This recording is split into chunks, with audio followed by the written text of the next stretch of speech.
Assalamualaikum warahmatullahi wabarakatuh. Alhamdulillahirabbil alamin, hamdan syakirin, hamdan na'imin. Allahumma shalli ala sayyidina Muhammad wa ala ali sayyidina Muhammad. Senang sekali pemirsa, indahnya Ramadan kembali hadir menemani santap sahur Anda. Pemirsa, ada suatu ungkapan dan justru mungkin kita sering mendengarnya, bekerjalah untuk duniamu seakan-akan hidup selamanya. Beramallah untuk akhiratmu seakan-akan engkau mati esok. Namun yang terjadi justru akhir-akhir ini adalah kita justru sibuk bekerja untuk urusan dunia kita, namun kita lupa ibadah. Nah, inilah yang akan kita angkat pada kesempatan pagi hari ini menemani santap sahur Anda, ditemani Uwas dan sahabat. Saya akan menyapa dulu Uwas. Assalamualaikum Uwas. Sehat Uwas? Waalaikumsalam warahmatullahi wabarakatuh, Ustaz Sofyan. Masya Allah, bajunya bagus banget ini Uwas. Ustadz Faizar, sehat Ustadz? Alhamdulillah sehat. Alhamdulillah. Jamaah semuanya sehat jamaah? Alhamdulillah. Baik pemirsa, kita akan mulai bahasan kita pada kesempatan pagi hari ini. Kita dengarkan langsung tausiah dari Ustadz Abdul Somad. Fadal. Bismillahirrahmanirrahim. Assalamualaikum warahmatullahi wabarakatuh. Waalaikumsalam warahmatullahi. Alhamdulillah wassalatu wassalamu ala rasulillah wa ala alihi wa sahbihi wa man tabi'ahu wa mawalah. Sama-sama kita hormati guru kita semua, Al-Mukarram Ustadz Faizar. Mudah-mudahan sehat selalu. Amin. Berkah ilmu, doa, zikir beliau selalu melimpah buat kita semua insya Allah. Amin. Ustadz Sofyan, jamaah yang ada di studio, yang sedang di rumah, mudah-mudahan semuanya diberikan istiqomah insya Allah. Amin ya rabbal alamin. A'udzubillahi minasyaitonirrajim. Ya ayyuhalladzina amanu. Hai orang yang percaya kepada Allah dan Rasulullah. Ya ayyuhalladzina amanu. Hai orang yang percaya bahwa setelah hidup ini dia akan mati dan akan hidup lagi, diminta pertanggungjawaban di hadapan Allah. La tulhikum amwalukum wala auladukum. Jangan sampai hartamu, anakmu melalaikanmu an zikrillah, dari beribadah mengingat Allah Subhanahu wa taala. Bagaimana kalau orang melakukan itu, sibuk dengan harta, sibuk dengan dunia, sibuk dengan kerja sampai lupa beribadah mengingat Allah Subhanahu wa taala?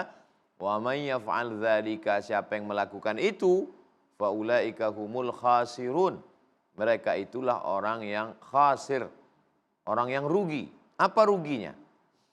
Sekarang berangkat kerja dari rumah ke tempat untuk mencari harta, mencari penghidupan, cari makan, itu belum sempat sarapan dan sebelum subuh, karena khawatir nanti macet di jalan. Begitu sampai di tempat kerja, waktu subuh sudah habis. Hanya karena jalan. Lalu kemudian sibuk meeting, sibuk progres, sibuk visi misi ke depan sampai zuhur lewat, asar melayang. Sorenya, karena khawatir nanti mau pulang, mau nunggu maghrib tanggung, nantilah di jalan. Akhirnya waktu maghrib juga terbang. Sampai di rumah sudah capek, lelah, letih, lesu, letoy, loyo, lunglai. Akhirnya tidak sholat isya. Akhirnya istri ngelapor ngadu ke Ustadz Faizar. Ustadz, suami saya nggak sholat, diganggu jin. Kata jin, saya nggak ada ganggu dia. Hari berganti pekan, pekan berganti bulan, bulan berganti tahun, akhirnya 5 tahun, 10 tahun pensiun. Apa yang terjadi? Karena terlambat makan, pergi ke rumah sakit, diperiksa sama dokter. Bapak kena penyakit mah akut karena terlambat makan gara-gara sibuk cari makan. Aneh manusia ini. Gara-gara sibuk cari makan sampai nggak makan. Lalu kemudian kalau masalah usus akut, ada yang lebih akut lagi daripada itu. Melalaikan Allah, melalaikan Rasulullah, melalaikan akhirat. Enggak pernah sholat berjamaah ke masjid. Mau tahlilan, mau selamatan, mau yasinan, Isra Mi'raj, nuzul Quran. Tapi panjat pinang sempat. Lalu kemudian nanti yang mau mandikan jenazahnya siapa? Yang ngurusnya siapa? Memang jenazah bisa berangkat sendiri. Ini semua perlu dipikirkan, direnungkan. Makanya bulan Ramadan adalah bulan perenungan. Merenung sejenak kita ini mau kemana, apa yang akan kita bawa, bekal kita menghadap Allah. Di sini kita berapa lama? Makanya pesan Abu Darda, at-tafakkur sa'ah, berpikir merenung sesaat, khairum min qiyami lailah, lebih baik daripada qiyamul lail sepanjang malam. Karena kalau kita tidak berpikir, mau dibawa kemana hubungan kita ini? Kita pada akhirnya akan tua, lalu kemudian okelah saat ini sedang hijau, bunga yang harum, mekar, semerbak wangi. Tapi yang namanya bunga kan dari kuntum, mekar, harum, semerbak, wangi, indah dipandang. Lama-lama kuning dan layu dan akan mati. Lalu pada akhirnya akan muncul bunga yang baru. Seperti tanaman gandum. Dulu kebetulan saya ketika di Mesir melihat indah kebun gandum saat naik kereta api. Gandum yang hijau lama-lama menguning. Tiba-tiba panen, hilang, tumbuh yang baru. Dulu yang hijau yang indah adalah kakek. Lalu kemudian berganti dengan bapak ibu kita. Sampai masa kita dan akan dilanjutkan oleh anak kita. Lalu kita kemana? Kita akan berakhir dengan kematian. Yang kita bawa itu apa? Yatsba'ul mayyita salasun. Yang mengiringi mayat sampai ke liang lahat cuma 3. Yang pertama maluhu. Kalau punya kendaraan mobil ikut mengiring sampai pelataran parkir. Habis itu pulang ke rumah, STNA, BPKB mulai dibawa ke kantor Samsat, diganti dengan nama orang lain. Kenapa? Karena Pak Polisi tidak mau menangkap almarhum. Surat akte tanah, Badan Pertanahan Nasional akan ganti nama yang lain. Jangan terlalu berharap dengan kehidupan. Yang kedua yang akan mengiringi ahluhu. Anak, cucu, mantu, kawan, sahabat, teman reunian, grup WhatsApp hadir semua dengan doa mereka. Lalu kemudian mereka hanya tegak di pinggir liang lahat dan ngambil foto untuk update status. Ya Allah. Inna lillahi wa inna ilaihi raji'un. Yang nggak bisa datang langsung komen amin amin amin amin amin. Wa yabqa wahidun yarji'usnani, yang 2 ini pulang ke rumah. Hartanya pulang, keluarga pulang, istri yang katanya buah hati, belayan jiwa, siang dan malam terbayang-bayang, tidur tak lelap, makan tak kenyang.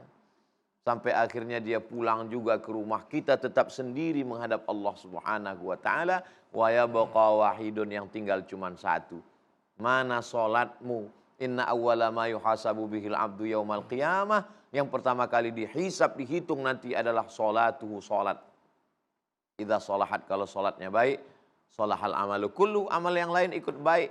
Wa idza fasadat, kalau salatnya rusak, fasadal amalu kullu, amal yang lain ikut hancur. Puasa, zakat, haji, sedekah, masjid yang dibangun, terbang, melayang, hilang, tak berkesan sama sekali. Karena akan dituntut diminta tanggung jawab di hadapan Allah Subhanahu wa taala. Kalau sampai ini kita lalaikan, kita lupakan, banyak orang berharap, kamu kok nggak pernah ketemu di masjid? Nantilah kalau udah pensiun Pak Ustadz. Emang malaikat maut yakin datang setelah pensiun? Sallu salatal muwaddi', kata Nabi. Kalau kamu sholat, jadikan seakan-akan itu sholat terakhir, setelah itu kamu akan mati. Tidur di waktu malam, jadikan seakan-akan ini malam terakhir, besok akan mati. Jadi kalau kita masih hidup besok pagi, alhamdulillah berarti Allah kasih kita kesempatan untuk beramal soleh. Kalau mati malam ini, insya Allah matinya husnul khatimah. Amin. Tapi kalau sampai tidak ada bekal sama sekali menghadap Allah Subhanahu wa taala. Ketika ditanya oleh istri yang mulai ngaji, "Papa kapan sholat, kapan?" Ini semua kan untuk kita. Memang betul. Tapi kalau kita tunggu waktu sempat, tidak akan pernah sempat. Nantilah sempatnya sholat ini insya Allah Pak Ustadz. Nanti saya akan sempat ngaji kalau sudah anak ini besar. Anaknya besar makin sibuk. Nanti kalau anak ini nikah insya Allah sempat pengajian. Berapa banyak ibu-ibu yang sudah punya anak, anaknya nikah, nggak juga datang pengajian. Kenapa? Karena anak yang udah nikah itu nitipkan anaknya. Sedekah ini nanti insya Allah Pak Ustadz. Kalau sudah punya rumah insya Allah sedekah, punya rumah mau ngisi dengan perabot. Nanti insya Allah kalau rumah ini ada isinya, insya Allah sempat sedekah, wakaf, sedekah. Ternyata masih mau beli kendaraan. Insya Allah nanti kalau udah punya kendaraan, ternyata kendaraan teman lebih mahal. Sampai mati tidak akan pernah sholat, tidak akan ngaji, tidak akan pengajian, tidak akan infak, zakat, sedekah. Maka kita sempat-sempatkan ketika masih ada kesempatan. Karena sampai masanya nanti Rabbana absarna, mata kami sudah melihat azab. Wa sami'na, telinga kami sudah mendengar azab. Farji'na, kembalikan kami ke dunia, na'mal salihan, kami ingin beramal soleh. Tapi ketika itu penyesalan tak lagi bermakna. Demikian Ustadz Sufyan. Terima kasih, Masya Allah, Ustadz Abdul Somad atas pemaparannya. Dengan tema yang besar ini, kita lagi-lagi diingatkan berkaitan dengan waktu. Wal asr, innal insana lafi khusr. Sesungguhnya kita selalu dalam kerugian ketika kita sibuk bekerja hingga melupakan ibadah. Di segmen berikut kita akan menjelaskan, akan mengetahui lebih jelas lagi bagaimana pemaparan Ustadz kita, Ustadz Faizar. Kita akan sahur terlebih dahulu, silakan Ustadz Faizar. Dinikmati dulu, silakan hidangan sahurnya Ustadz Abdul Somad, silakan Ustadz.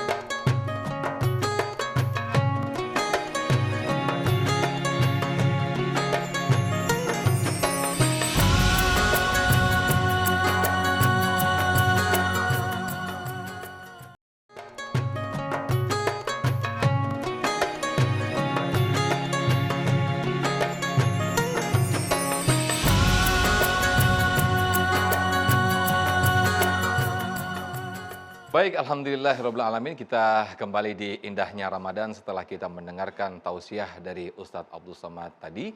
Kita akan mendengarkan lebih dalam lagi tentang bagaimana kita diingatkan bahwa kita ini selama ini sibuk bekerja, sibuk urusan dunia, namun lupa ibadah. Ustadz Faizar akan memberikan pemaparan. Fadhal Ustadz.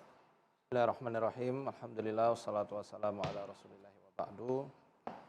Saya hormati dan saya muliakan gurunda kita Al-Ustadz Abdul Somad. Semoga Allah selalu menjaga beliau, Amin. berkahi ilmunya, memanjangkan umur beliau dalam ketaatan pada Allah, serta memberkahi keluarganya semua.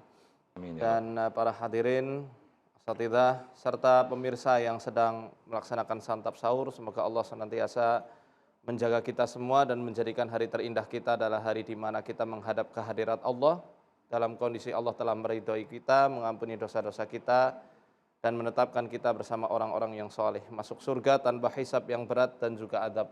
Amin, amin, Allahumma amin.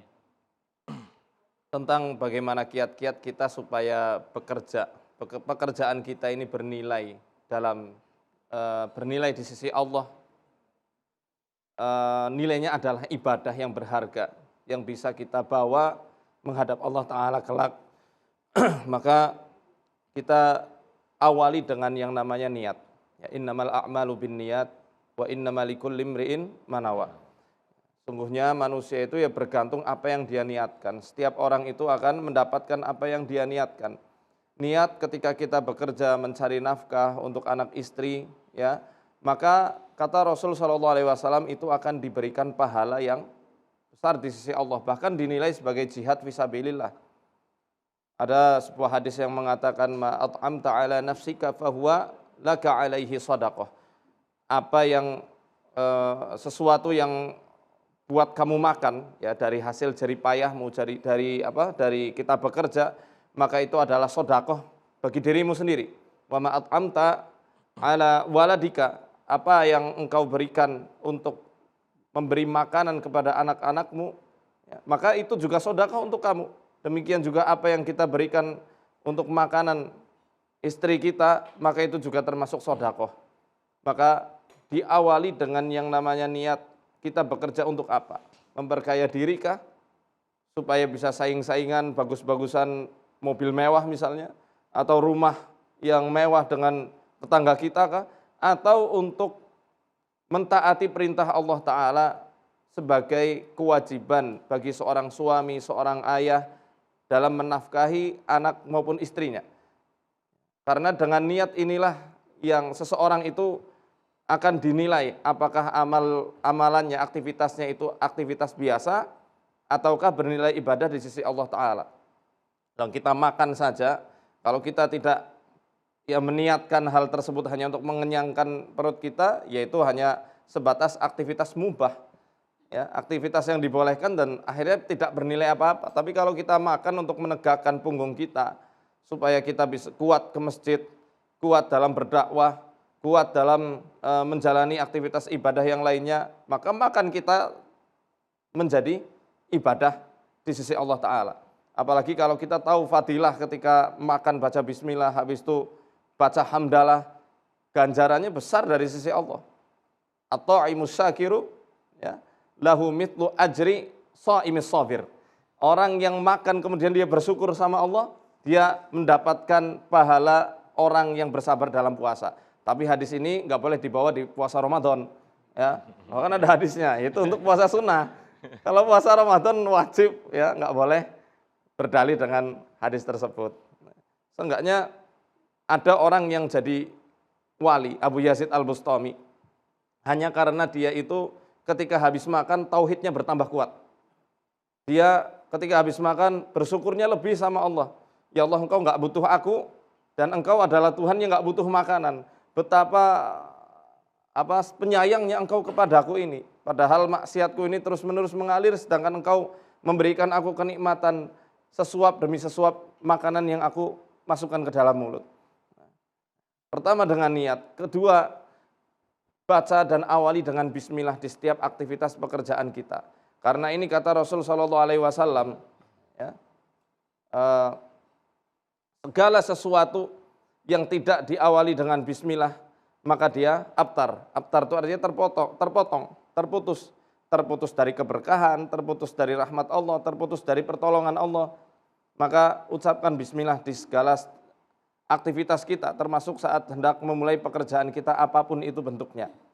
Kemudian yang ketiga, kita juga mesti lihat ya dalam etos kerja kita dan bagaimana cara kita menjemput rizki. Awali juga dengan ketawakalan, karena tawakal ini juga termasuk ibadah hati yang utama di sisi Allah Ta'ala. Idza tawakkaltum haqqa tawakkulihi, apabila engkau berpasrah tawakul kepada Allah dengan sebenar-benarnya tawakal, la razaqakum kama yarzuqut thair, maka Allah benar-benar akan memberikan kamu rezeki sebagaimana Dia memberikan rezeki kepada burung. Taghdu himasan wa taruhu bitanan, dia pergi dalam kondisi perut kosong dan pulang dalam kondisi perut yang penuh. Nah, Rasul SAW juga pernah bersabda, inna ruhal qudusi nafatha fi ru'i.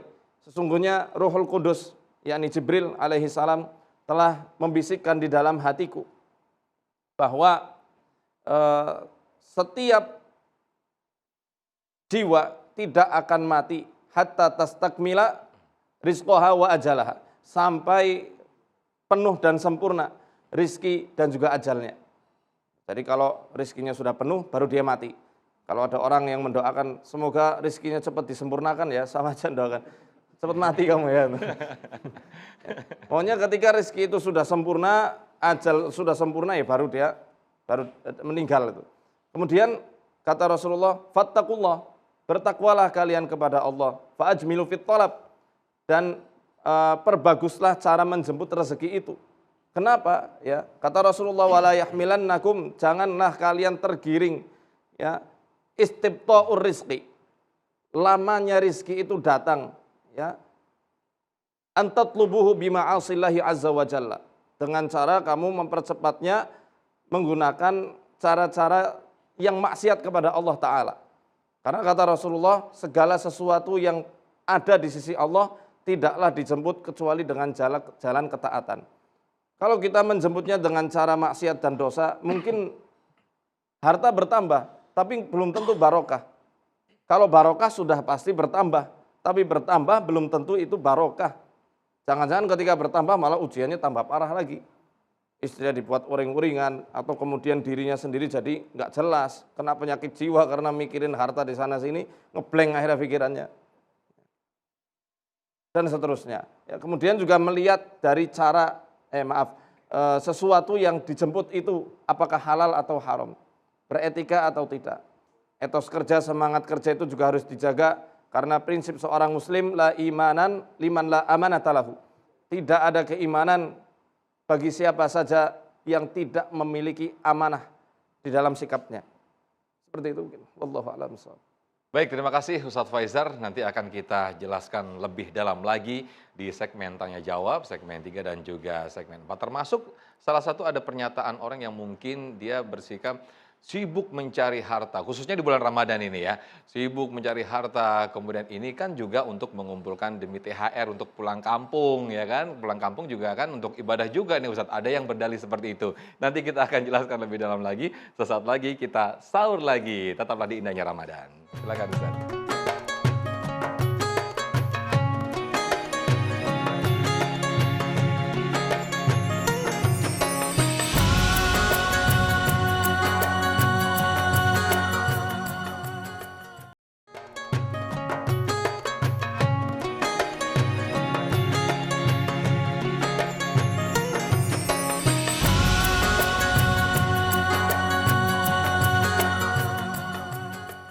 Baik, kembali di indahnya Ramadan, Masya Allah, Tabarakallah, masih menemani santap sahur Anda di pagi hari ini. Saya mengingatkan kembali untuk para pemirsa yang belum bangun untuk sahur, ayo segera, mumpung belum imsak, mumpung belum subuh. Nanti kalau udah subuh, waduh jadi lewat nanti nggak sahur ya. Oke, saya kembali ke para jamaah yang ada di sini, karena kita sudah masuk segmen dialog dan juga tanya jawab. Insya Allah nanti guru-guru kita akan menjawab. Siapa yang mau tanya coba? Saya pengen, waduh seru banget ini. Kayaknya ini jamaah pada sibuk bekerja semua nih sepertinya. Oke, saya persilakan dulu Bapak, monggo. Bismillahirrahmanirrahim. Terkait tema sibuk bekerja dan Boleh lupa dikenalkan ibadah. dulu namanya dengan Bapak siapa? Perkenalkan, nama saya Rusli dari Bogor. Baik, terima kasih Pak Rusdi. Jadi terkait tema sibuk bekerja dan lupa ibadah, ada fenomena beberapa kawan. Jadi sebelum dia hijrah, artinya ibadahnya sembarangan, karir dan usahanya bagus, Ustaz.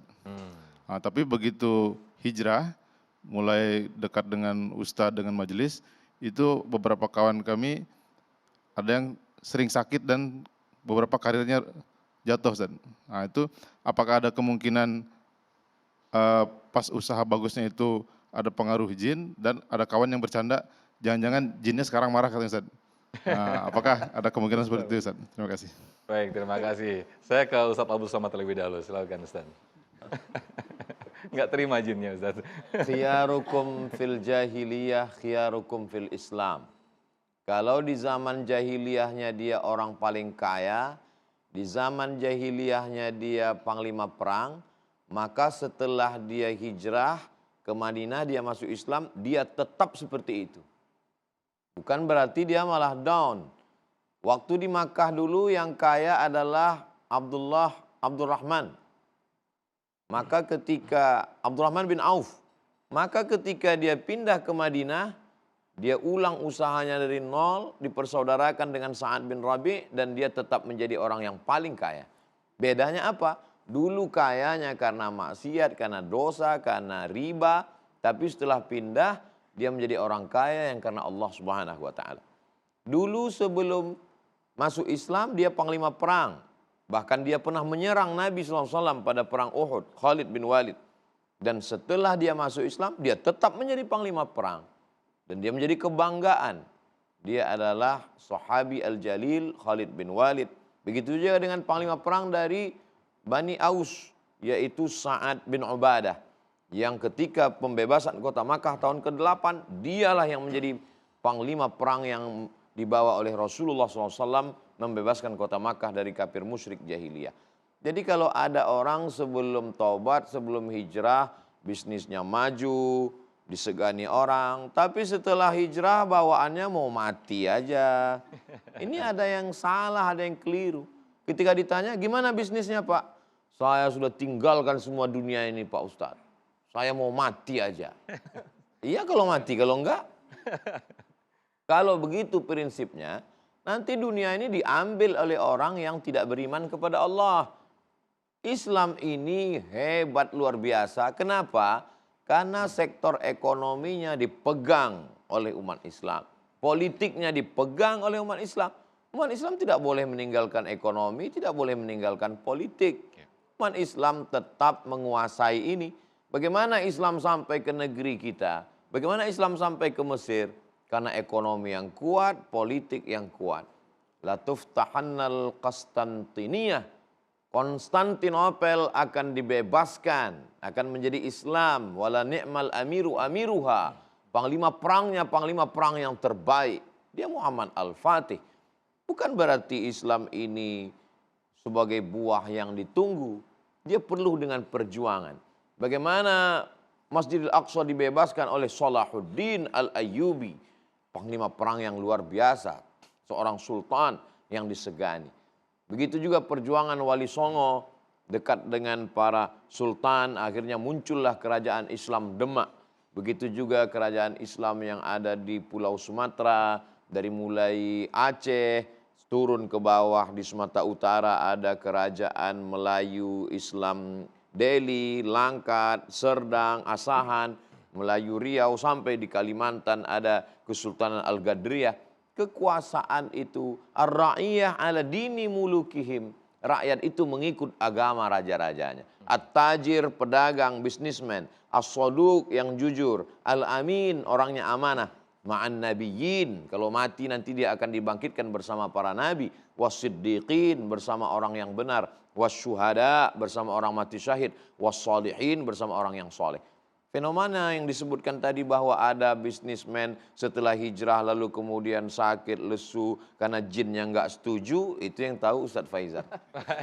Baik, saya sedikit menambahkan apa yang ditanyakan oleh jamaah tadi. Ini juga berkaitan dengan fenomena yang pernah terjadi juga. Ada mungkin seseorang yang dia sebelumnya hidup gemerlap dengan hidup jahiliyahnya ya.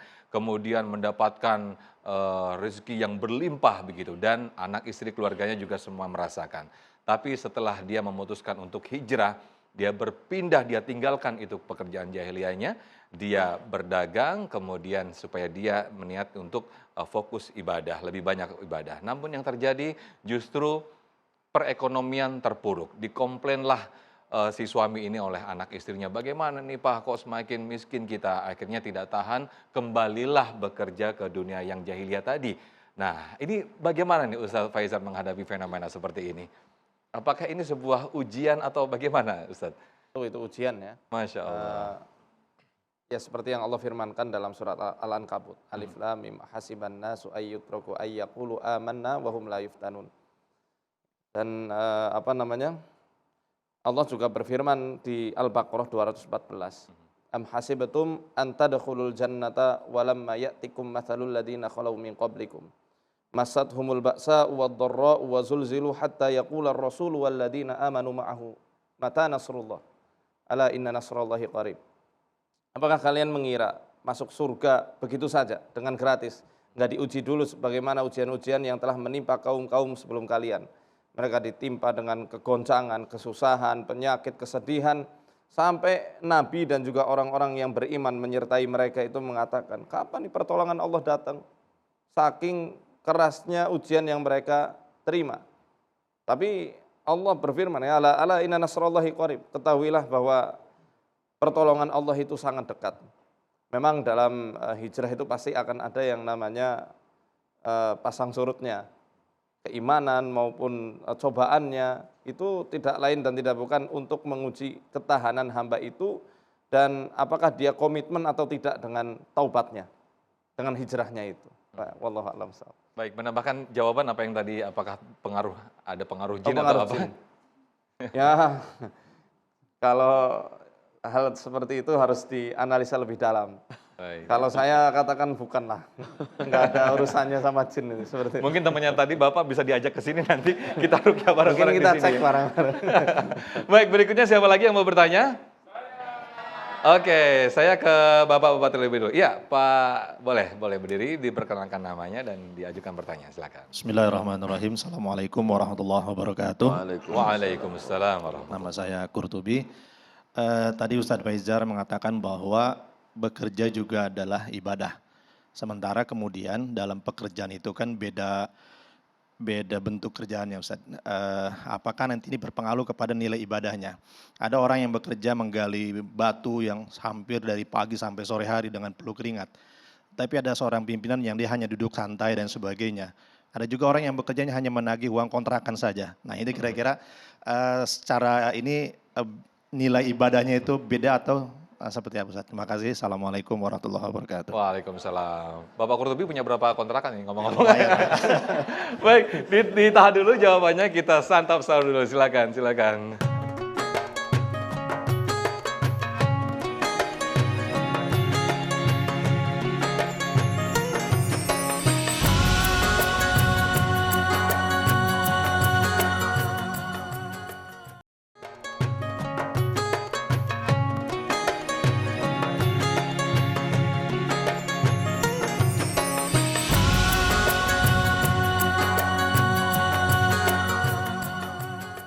Baik, Masya Allah, Tabarakallah, saya sudah berada di tengah-tengah Ustadz, yang insya Allah tadi sedikit mereview apa yang ditanyakan jamaah kita, Pak Qurtubi. Ada fenomena yang satu orang bekerja dengan keras, tapi Allah memberikan hartanya begitu-begitu saja ya Pak Qurtubi.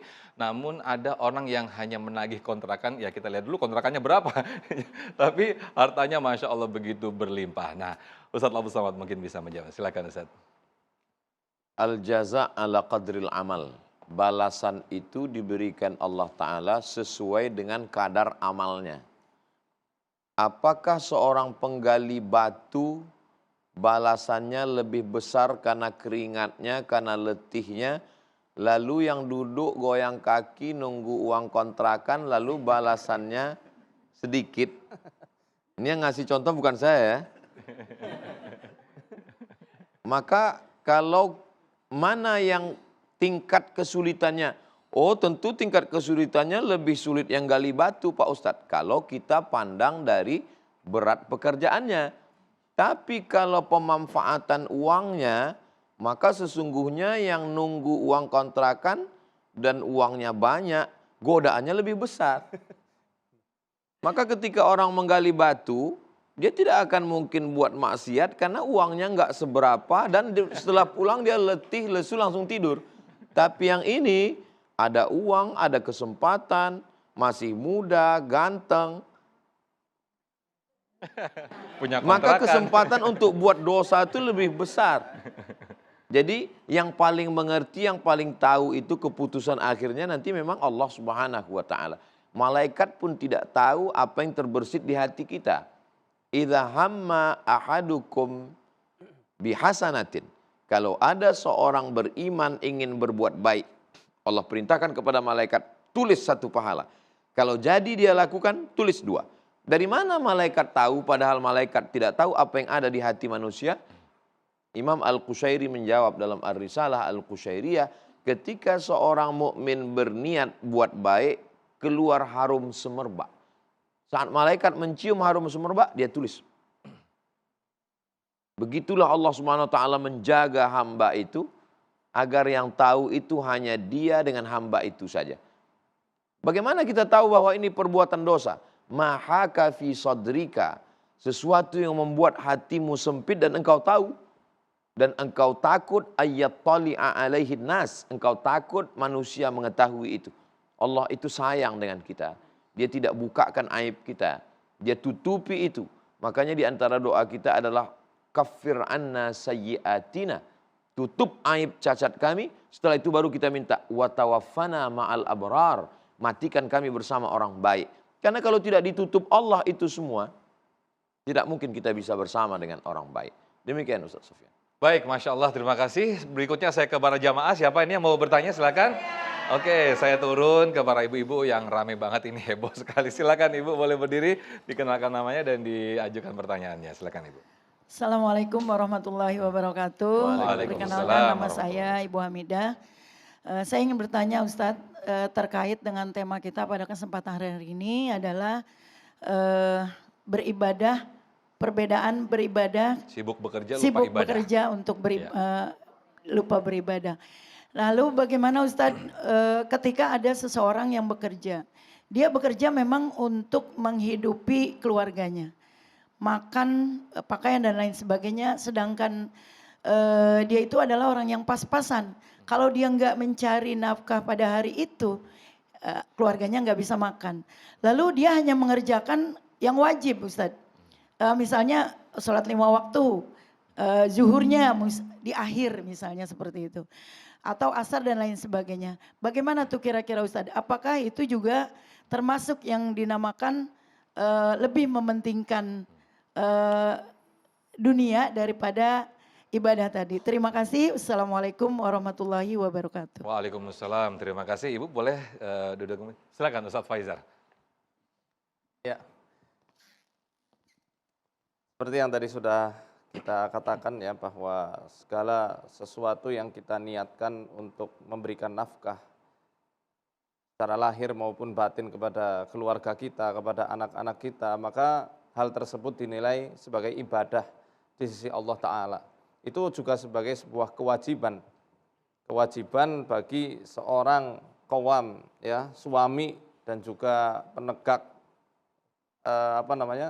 pemimpin dalam rumah tangga untuk mengayomi istri maupun anak-anaknya. Ya, tapi diusahakan hal tersebut jangan sampai melalaikan dia dari sholat.